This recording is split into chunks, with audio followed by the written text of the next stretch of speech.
casa maldita de Ochate.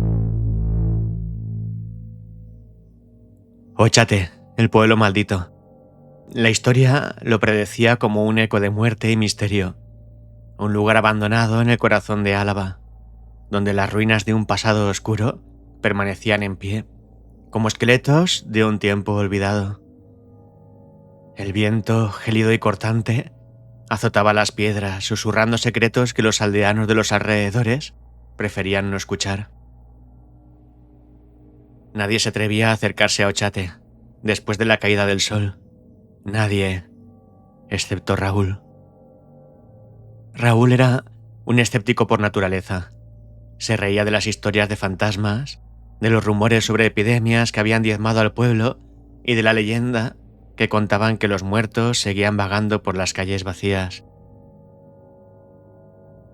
Para él, Ochate no era más que un pueblo abandonado, una reliquia de tiempos pasados, nada más. Así que, un fin de semana decidió poner a prueba esos rumores.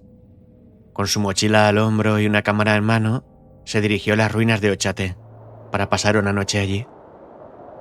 Lo hacía por curiosidad y por el placer de demostrar que todo era una farsa. Los viejos cuentos de terror no eran más que eso, cuentos. Llegó al atardecer, cuando los últimos rayos de sol se deslizaban entre los muros en ruinas de la vieja iglesia y el torreón desmoronado. El ambiente era pesado, cargado de una calma inquietante. Pero Raúl no se dejó intimidar. Caminó por las calles vacías, observando las casas abandonadas, la mayoría de ellas reducidas a montones de escombros.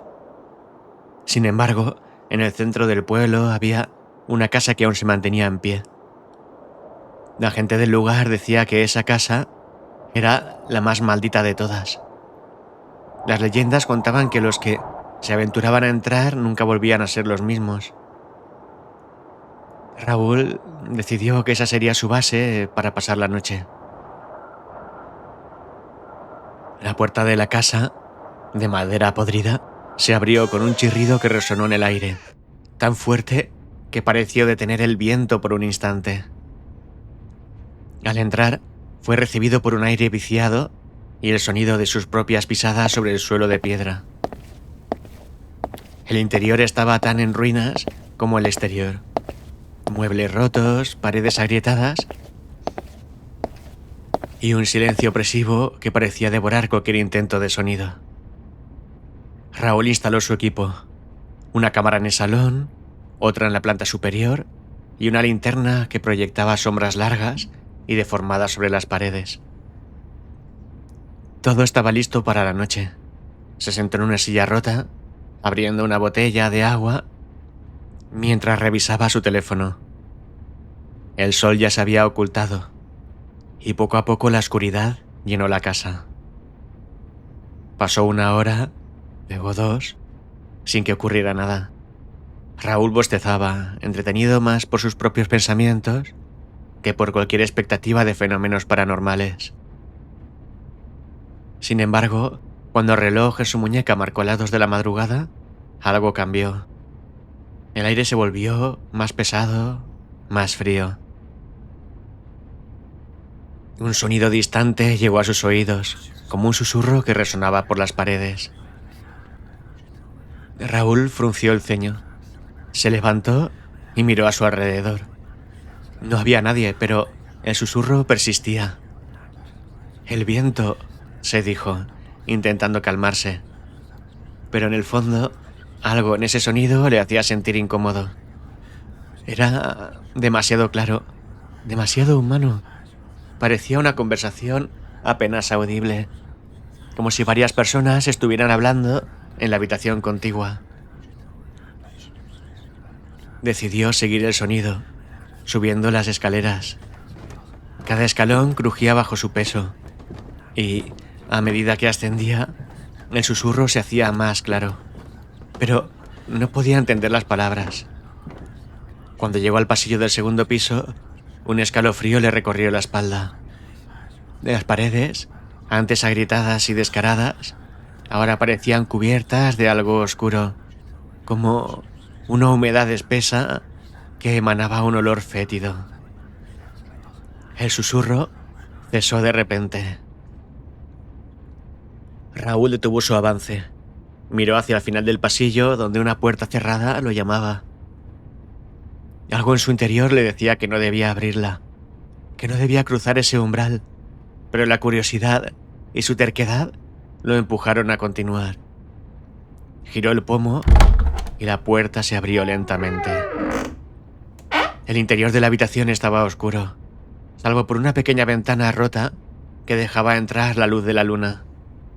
Pero lo que captó su atención fue el centro del cuarto.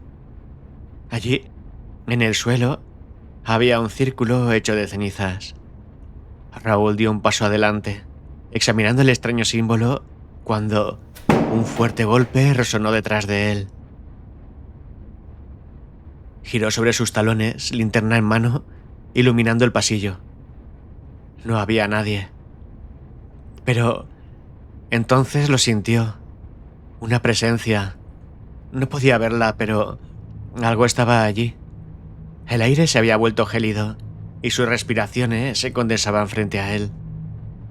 El miedo lo invadió, pero se negó a ceder.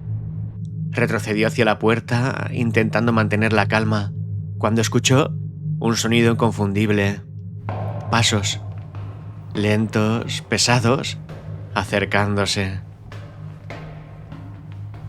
Su linterna parpadeó y en ese breve instante de oscuridad vio una sombra moverse en el pasillo. Ya no estaba solo. Raúl corrió escaleras abajo, con el corazón martilleando en su pecho. Llegó al salón y cuando se disponía a salir por la puerta principal, esta se cerró de golpe frente a él, como si una mano invisible la hubiera empujado. Los susurros regresaron más altos, más cercanos. Sentía que las paredes se cerraban a su alrededor. Intentó abrir la puerta, pero era inútil. Estaba atrapado. De repente, una sombra se materializó en el salón, alta y oscura, con un rostro que no podía distinguirse. Raúl retrocedió. El miedo lo paralizaba y las voces, las malditas voces, lo rodeaban. Intentó gritar, pero ningún sonido salió de su garganta. La sombra avanzó lentamente hacia él, y justo antes de que lo alcanzara, un terrible silencio cayó sobre la casa. Un vacío total. Y entonces, todo se oscureció. Al día siguiente, cuando un grupo de excursionistas llegó a las ruinas de Ochate, encontraron la casa completamente vacía. No había rastro de Raúl. Solo la cámara en el suelo, que había grabado todo, hasta que la linterna dejó de parpadear, mostrando, por un segundo, la sombra oscura que lo había reclamado. Nadie volvió a ver a Raúl.